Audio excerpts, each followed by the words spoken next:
When somebody is a financial advisor, acting as a fiduciary, making the right recommendations for your clients can be critical. Well, probably is critical all the time. A recent lawsuit shows just how costly missing the right advice or giving the wrong advice can be. The case, Great Lakes Management, a senior living property management firm, is suing USI Consulting Group. Why, Christopher? Allegedly, please understand, this is allegedly, all right? USI allegedly gave negligent advice that caused Great Lakes to overpay nearly $100,000 into the 401k plan over 2 years. Katherine, why do you have a problem with the word overpay? Because the way the document was written, it's not an overpayment. It's fulfilling what the document says. They just didn't realize what the document said. And in reading this, I'm also like, how did this go on for 2 years? Yeah, I think you were actually supposed to catch it the first 5,500. Well, but you're already in the middle of Right. the second year when you Right. catch it from the first year, and back then you weren't allowed to make the changes to make the mid-year change. So now then the mistake. This is according to the lawsuit. I'm gonna offer an opinion or two at the end of this, but so according to the lawsuit, I can't wait. Yeah, yes you can. USI is accused of advising Great Lakes to amend their 401k plan to change how their safe harbor contribution was calculated to a true-up provision. All right.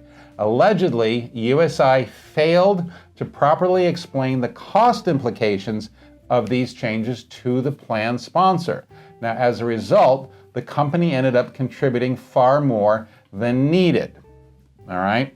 Now, More than they originally planned. correct. Well, it does say contributing far more than needed, because if you do a safe harbor match with no true up, you're still meeting the safe harbor rules, and if no other contributions are going in, you're still meeting the top heavy minimum rules. All right. So that is a minimum amount. This is an alternative calculation for the safe harbor match calculation. Please note this only applies to safe harbor match. It doesn't apply to the 3% because that's always for the whole year. What's at the heart of this? What is a true-up provision? So what was happening here was people were eligible for the whole year, but they didn't defer. They didn't start deferring in January. They waited until later in the year.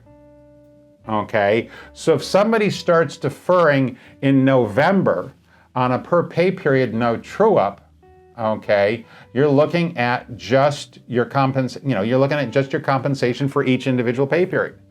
But if they're doing a true up, you're looking at the compensation for the entire plan year because they were eligible to defer for the entire plan year but didn't.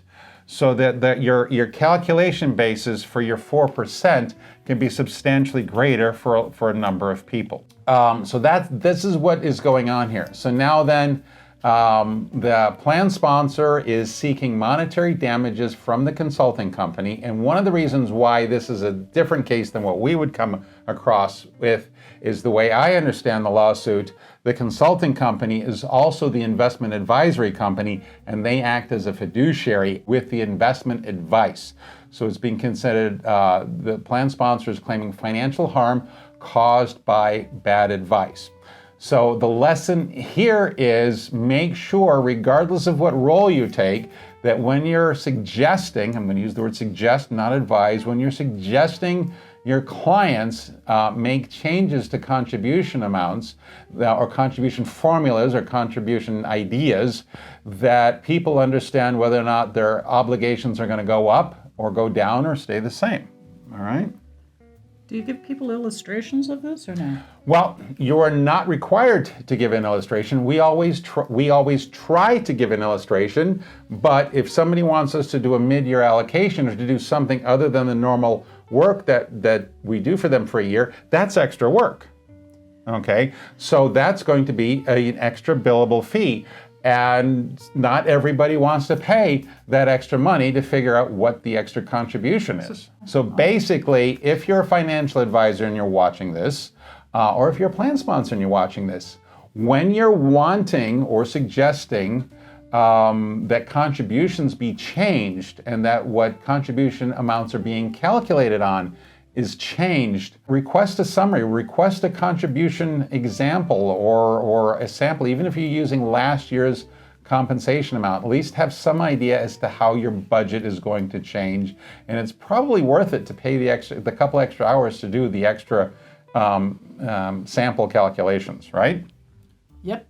Okay, and the article is going to be linked in the description below. We've got plan sponsor is where the article is, and then that links to the court filing. So, and if you've got any comments on this that you disagree with us, please, we would love to have a thoughtful, engaged conversation on this. As usual, like, subscribe, definitely comment on this one if you've got if you'd like to share a story, something that happened to you, or what you think is good advice. So just let us know what your thoughts are on this. And don't forget to keep those cards and letters coming. Toodaloo.